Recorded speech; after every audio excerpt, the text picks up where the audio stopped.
Yeah. What's up, ladies and gentlemen? And welcome to the Cowboys Huddle. That's right, where we come together and talk about our Cowboys. We come together in the Cowboys Huddle and we discuss our Dallas Cowboys. And here we are, another day. Now that not snow, but the ice. Don't let nobody fool y'all. Saying that it's snowing down in Texas. It ain't snow down here in Texas. Ice. ICE. Ice patches, not black ice. Ice patches. There's black ice. That black ice. You gotta watch that black ice. Never understand where the black ice come from, but ice patches. So yeah, we get ice patches down here in the street. Gets pretty slick. Really, really slick. So it's not like up north where you guys get all the snow and snow plow. We're not even prepared. We're not even prepared. We don't even have the machinery. All we can do is put salt and something they put on the streets just to kind of make the ice turn to slush or something. But whew, man, it ain't the same. But anyway, how's everybody doing? I hope everybody's doing well today. As we move forward. Am I too loud? I think I'm a little bit too loud. Let's turn this down a little bit. I'm all up in the microphone. Let me back the microphone up a little bit. Shoot. I'll probably say, dang, G, you loud. But yeah, here we are moving forward as we get closer to the Senior Bowl and the Super Bowl. Big shout outs to Kansas City Chiefs and the Philadelphia Eagles. Philadelphia Eagles has been to the Super Bowl, 2 or 3 times in the last 9 years? They won once, something like that. I don't know. Yeah. So it's evident that the Cowboys are willing to do some things to bring things about. Okay. So yeah, there's some things in place. As everybody know that, we're in search of an offensive coordinator. We just brought in a new offensive line coach, Mike Solari. So we would like to say, welcome, Mike Solari. Mike Solari comes from Seattle. I think I did a quick interview. Not interview, but a quick video of his tenure as a veteran coach. 68 years old. Now he's here with us with the Dallas Cowboys.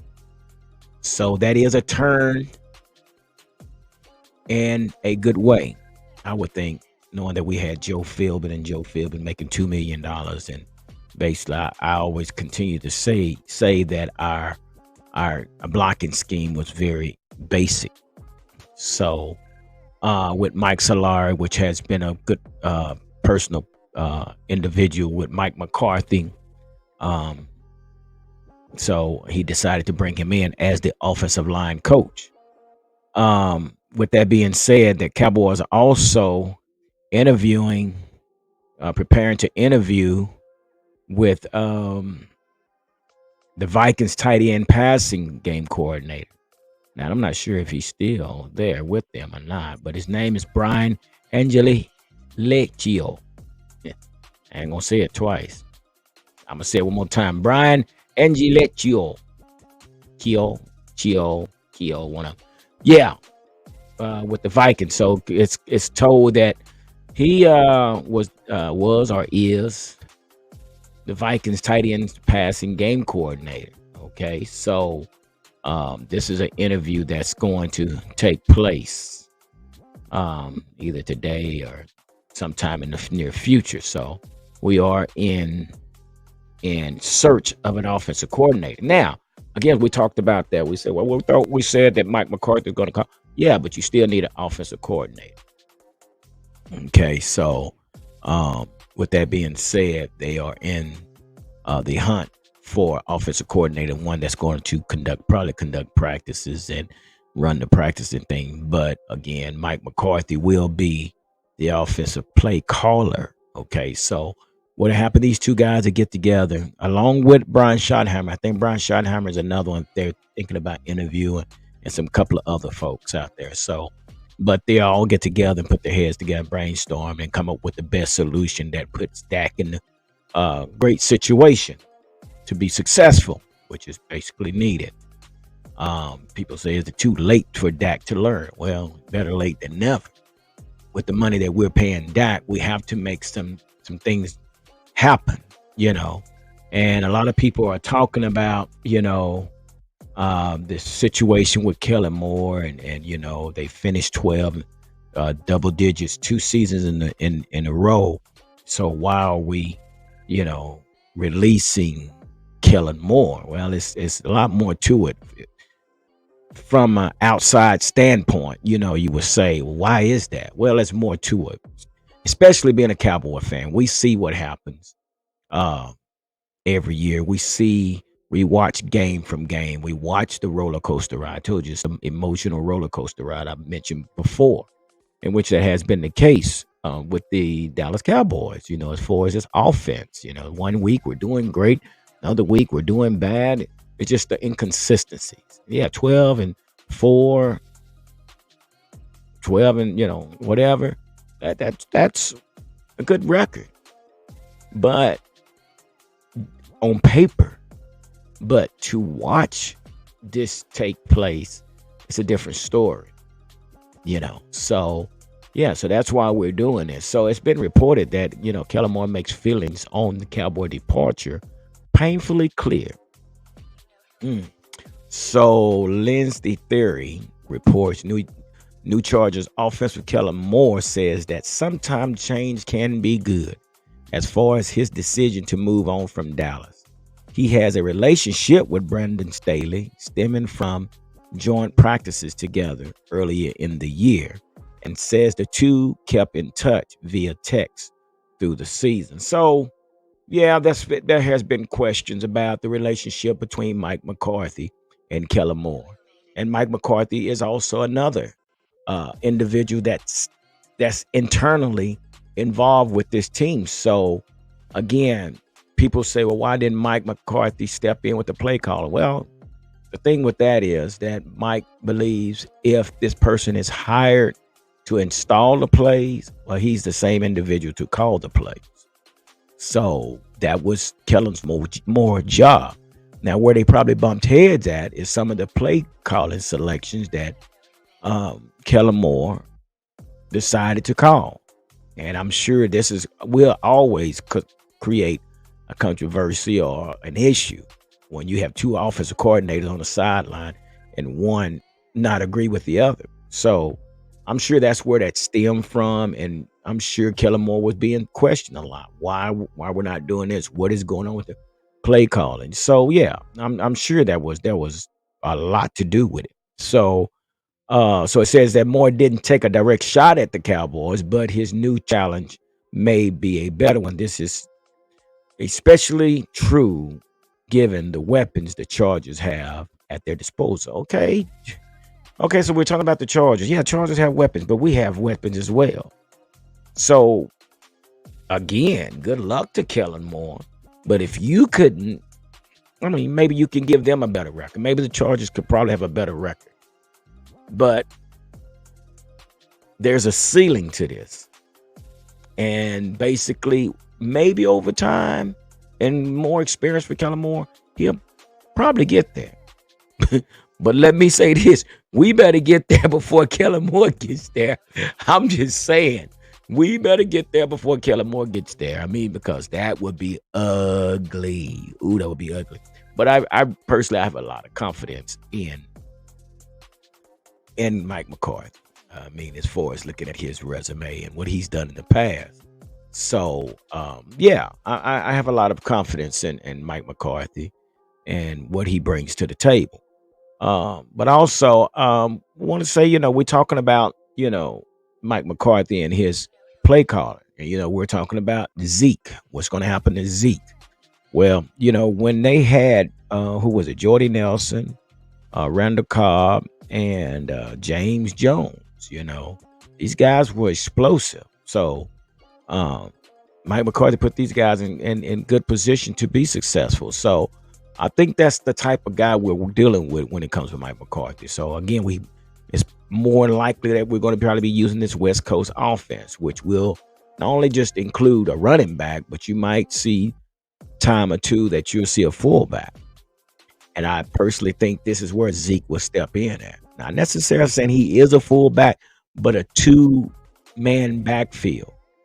And you will probably have Zeke as more of your lead, your short down yardage player. He probably even lead block, because one thing Zeke does do is block really, really well. So I can see this happening. That when Mike McCarthy go into this two-set backfield, that you'll probably continue to see Zeke. Now, if we do keep Zeke will be here for a lot less. That won't interfere with the progress of bringing more talent in. So, it's I could see this happening. So let's not be so quick to get rid of Zeke right now. I mean, we could save more money if we do decide to save money towards Zeke. I mean, you'll probably see the release later on, before June 2nd or something in that nature, but it won't happen no time soon. So if you guys are expecting to see Zeke leave sometime, it won't happen. So let's not push the narrative trying to get rid of Zeke so fast, because it won't happen. So, but also, Jerry Jones in the news again. Has been reported by Jory Epstein. Says Jerry Jones isn't unbiased about DFW players. Still unprompt. Jerry said Max Dugan stood out in good practice today.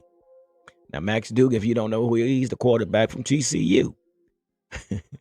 So Jerry Jones is giving Max Dugan a lot of praise. He just looked comfortable. He looked confident, and he was really throwing the ball around. He was certainly the most impressive quarterback in my mind. So this is something that Jerry reported to the reporters. And with that being said, it was also mentioned in another article where Jerry said he should have been drafting a quarterback years earlier. So now, is this a shot? At Dak? Or is it just something that he finally realized that we need to start drafting quarterbacks? Now, I told you guys, it's about time that we might need to bring in a quarterback to bring some competition. So, and it's possible. But we're at that point to where we have to see what's going to happen. Now, Jerry did mention, he said, well, we expect Dak to be around for a long time. Personally, what that means is they're going to give Dak an extension. With that extension comes the use of extra money. Extra money to bring extra players in. Now, if they do not do something like that, again, like I said before, if they don't extend his contract or anything like that, well, they're definitely going to sign a quarterback. But right now, Jerry said, they're looking to extend Dak. Now, don't get upset and get all caught up in your feelings and emotions right there. Doesn't necessarily mean that Dak would be your starting quarterback, but there is a reason they're doing that. The extension can relieve some money in order to get some good players in here, some good veteran players in here, maybe a linebacker, maybe receiver, things like that. So who knows? But yeah, so Jerry said he is very impressed with Max Dugan. So I don't know if Max Dugan's gonna. I don't think we'll get Max Dugan the first round. I really don't think that will be the case, because personally, I've shared with you guys that I really feel that I think our priorities are on the offensive side of the offensive line, basically. And I was going to show this video, man, but I think I'll get copyrighted, so I don't want to do that. But man, I want to show you this good video, but I have to get permission. So, but anyway, so I was looking at the 2023 draft prospects, and like I say, I really think that we need to start at the offensive line, knowing that we have Zach Martin, which Zach Martin's been around a while and he's been doing a great job. Then we got Connor McGovern. Now I know we probably saying that there's other positions, but right now the tackles, I think they're pretty much solidified right now. But I think my main concern is at the guard position. And we need depth at that position. Right now we got Connor, we got Zach. So after looking at the some of the highlights of the O lineman versus the D lineman, there's several names. Well, I'm gonna say there's one name that really just stood out to me after watching this kid. And these people that I show you, I'm gonna probably post these individuals on my TikTok page. So if you haven't followed me on TikTok, you can find me at G lowercase G underscore one Cowboy fan, and you can find me there. And I'm gonna post these individuals on my TikTok page. So this first individual that stands out to me that's just a total beast is John Michael Smith. You know, he's one that you might want to look at, and he's from Minnesota. He's a center, but he's slash guard. So I'm gonna put him on the on my TikTok. So guys get a chance, check him out. But we're gonna go into the depth of all these prospects that we have that's out there. I know a lot of people talking about receivers. A lot of people talking about DT, defensive tackles, which that's another need. But watching the one-on-ones, I was able to see the offensive linemen and the defensive linemen. So we're going to get into that a little bit later. I'm not going to get on into that, but just wanted to come in here and share some things with you. That's what's going on right now. And also, Jerry announces that they're starting over at kicker. According to Clarence Hill Jr., he said Jerry Jones said he is starting over at kicker. Mayer returned to the Cowboys after 1 year out of the league and 1 season with New Orleans Saints. He made 50 of the 53 extra points during the regular season and only missed 3 field goals, all further than 40 yards. Okay, so we know what happened with Matt, and we know what his name is. It Brett? What's it the kid name? Brett Mayhaw. Yeah, Brett. I guess I can't remember. But anyway, So Brett tripping. Got so much going on. But so anyway, so we had the situation against the Tampa Bay Buccaneers where he missed several field goals. So that right there might have opened the door for Jerry to start new. So, but hey, man, that's the business. That's the thing we got to understand. That's the business of the game. That's the business of the game. It's nothing personal, but it's business. So we'll see how that take place as well. So anyway, guys, I just wanted to get on here, share a little bit knowledge with you, a little bit information, and what was going on out there. So again, thank y'all for helping this channel. Thank y'all for being a part of this channel. And stay tuned because we have a lot of things going on. So you might see a lot more video than you did in the past as we continue to search for our offensive coordinator and player. So you guys stay tuned. And like I always say, that nothing happened to a sleeper but a dream. So let's make it happen. Dallas Cowboys. Deuces.